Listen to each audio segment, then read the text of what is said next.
Good morning. Good morning. Today is November 3rd, 2021, and I am Elena Kingethi, and I am the owner of ELA Enterprise, EK Management and Associates, and I am back on YouTube. And we're doing a Q&A this morning.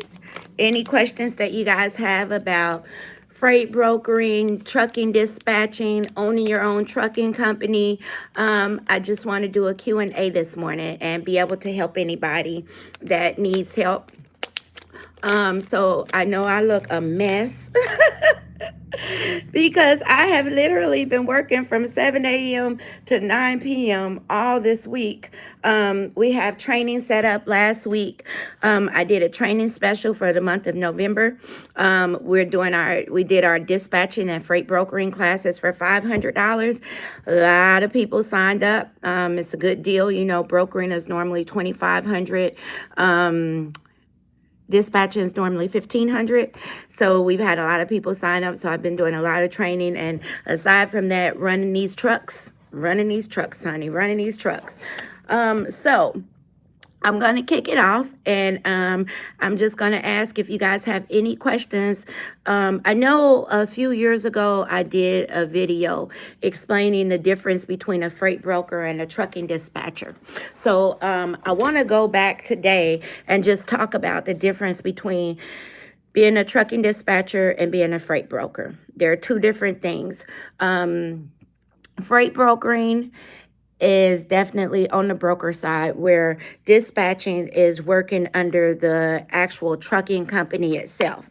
So as an example, freight broker, if you want to be a freight broker, I tell everyone, all of my training classes, I start off that if you want to be a freight broker, you have to embrace sales.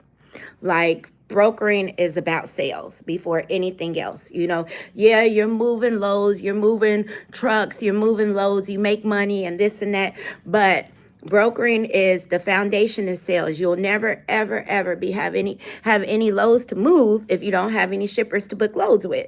So if you're thinking about getting in brokering, number one, ask yourself if you're okay with sales, if sales is okay with you, if you're okay with being that salesperson. Because you just have to.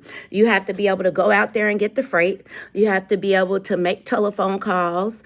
You have to be able to visit clients. When I was a broker, I would go anywhere in this United States and go visit a client. You know, I remember one time I had a trip. One of my clients were paying for me to go to Taiwan, and I kind of chickened out. I wasn't very open-minded back then, and I was like, I don't know. I don't know. I wish it was a trip I would have took now, because I could have been exposed to a lot of different people. They wanted me to do a transportation management presentation. And yeah, like I said, I wasn't really, I was scared, so I didn't end up going. But anyway, so number one, to be a freight broker, you have to embrace sales. Cold calling. You have to be on that phone. You have to be making calls. You know, people are always looking for the shortcuts of things. There is no shortcut going into brokering. If you go work for a brokerage, then maybe they'll already have some leads built up for you, and you just end up covering the trucks. That's not really brokering. You know what I'm saying? A true brokerage, you start with getting that business, drumming up that business. Only way you can drum that business is hopping on the phone, making the telephone calls, going to meet people, building relationships, not giving up. You know, when you open a brokerage, or if you're a new broker, it could be months before you see any money. But the first step is you have to get the shipper. You got to get to the people that have the freight. The people that have the freight, like, if you know how to get to people that have freight and trucking, you can forever write your check. They are like the gold and diamond of the industry, you know?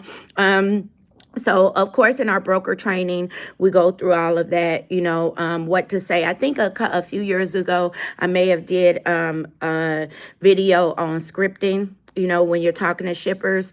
But the first stage is to get the leads. I would not recommend buying leads from someone that sells trucking leads, because most of the time those leads are going to be saturated. They're going to be saturated. You know, 80% of America's freight moves on a truck. And trucking, believe it or not, is the backbone of the American economy. If you look on the back of a water bottle, any type of product, you're always going to see something that says manufactured by, distributed by. That typically is a shipper. So you can call. Anyway, there are lead bases. You can go into certain places. You can go and find those leads, make those telephone calls. After you make the calls, you'll then start building up like this email campaign, this email list, and things like that for your shippers, advertising your loads and things. And then after that point, shippers will start giving you freight, asking you to work on freight and things like that. And then that's kind of the easy part of brokering. That's when you go to the load boards and you find the loads, da da da. Of course, I can't tell you how to broker in a 6-minute conversation on YouTube, but that's what brokering is. Dispatching, trucking dispatch on the other side. So brokering, you're that middle person. In my training class, I do a triangle. And I say, okay, in the middle is the broker, over here is the trucking company, and over here is the direct shipper. So as a broker, you're basically playing in between. You get the freight from the shipper and you sell it over here to the trucking company. Number one goal is you got to know how to get that freight. Selling it to the trucking company is not really hard. You know what I'm saying? It's hard. It's a journey itself, but the hard part is getting to those shippers and getting those shippers to agree and to trust you to be able to move their freight for them. So trucking dispatcher, on the other hand, a trucking dispatcher. Now, people ask me, do you make more money being a trucking dispatcher or you make more money being a freight broker? I made money on both sides. You know what I'm saying? I made money on both sides. I don't want you to think of it as a level. Like, I'm going to start as a dispatcher, then move up to a broker. It's not like that. Like, it's just not like that at all. It's just two different career paths in the industry. You choose what path you want to go on. If you choose that you want to do both, then you do both. I've done just about everything in this industry other than drive a truck. And I respect truck drivers. It's just something I don't want to do. I barely like driving my little car, honey, let alone a truck. But anyway, so over here you have your dispatcher. Your dispatcher works for the trucking company. The dispatcher is an entity of the trucking company. If you are an independent dispatcher, you still have your own dispatching company, but you are an entity of that trucking company, and what the dispatcher does is they find loads for the truck. If you're a new dispatcher, you're going to have to find owner operators and things like that agree to let you move loads. But after that, your job is to find loads for that truck, on the load boards, building relationships with brokers, things like that, keeping in contact with the drivers, keeping in contact with the brokers, being that liaison in the middle, making sure everything flows and works like it's supposed to. So, dispatching is definitely an easier route than brokering. I'm going to say that, especially if you're not a person that embraces sales, and most of society really don't embrace sales, here in America anyway. Some countries, sales is like looked at as awesome.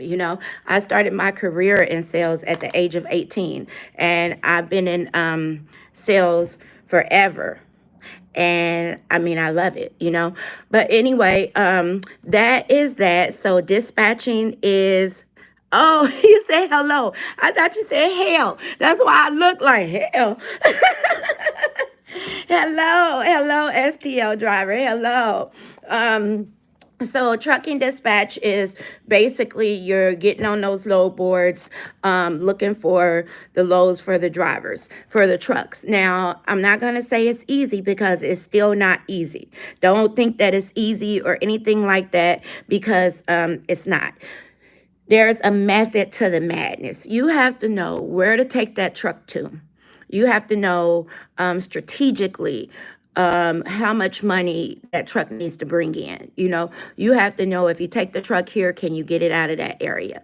If you take it in that area, can you get it out of this area? It has to do with planning, and that truck has to make money. You have to know the formula of the truck. How much does it cost for fuel? How much is this driver being paid? Even if it's not your truck and you're booking loads under somebody else's company, you run it like as if it were your company. If people people are making money and they can see money being made, they're loyal to you. When they're loyal to you, they begin to refer people to you. So that's the difference. Basically, dispatchers, you work on the truck side. Not, you don't have to find the shippers or anything like that. What you can, of course you can. You're on the boards, you're building relationships with brokers to get those trucks moved. If you go into freight brokering, before you even step in the door, ask yourself, are you ready for sales? Are you ready to get on the phones, make phone calls, go visit people and things like that? Both of them lucrative, especially right now. Like, freight is moving. I keep saying I've never seen us make as much money as we're making right now in this industry. Anyway, are there any questions right now? Any questions from anybody? Any questions? Okay, so great video. Thank you, Anita. I appreciate it. Girl, I'm looking rough. When I say I'm working from 7 a.m. to 9 p.m. right now, I'm looking. We have trucks on the road. The more you need an MC and DOT number, we do that. So my company, let me tell you guys, so we have the best program. I'm just going to say this, not just because it's my company, but, when I came into this, I know how scammy, awesome, thank you. I know how scammy trucking can be. And one of the reasons why I started my own company, my ex-husband and I, we used to broker together, and we broker for about 7 years. And a lot of guys used to call me because they wanted to get their own truck. They wanted to get their own MC number. They wanted somebody to dispatch for them. And for whatever reason, they would reach out to me, even though I was just a broker. And so, I had told my ex-husband, I think I want to find out, how to build a trucking company and what to do and this and that. He never wanted to go in on the truck side, but it was something in me that did. So my goal was to find out how to do this, how to build a trucking company, get contacts, and then be able to help people and help them legitimately. And so from Florida, very expensive. I got an idea for you. I'm telling you, text me. I just opened up a guy in Florida. I can't tell all my business on YouTube. But shoot me an email or text me because I can help you. So basically what we do at our company is, people always say, well, you can is this much just to get your MC number. We do a complete setup package. We get your MC number, your DOT number. How long do you give when you're trying to acquire carriers? Give me just a minute. I got you. So in our setup packet, we give you your MC number, your DOT number, all the numbers you need, of course, to be a legitimate trucking company. From there, if you need a truck, we refer you to different places to go to get a truck. Finance companies you can go to, companies that bad credit, good credit, doesn't matter. I have contacts all throughout this industry, and they help my clients. We help you figure out what type of truck you need, what type of miles, what type of engine. I have a team of drivers that will go test drive a truck for you. Like if you're an investor, I have a lot of people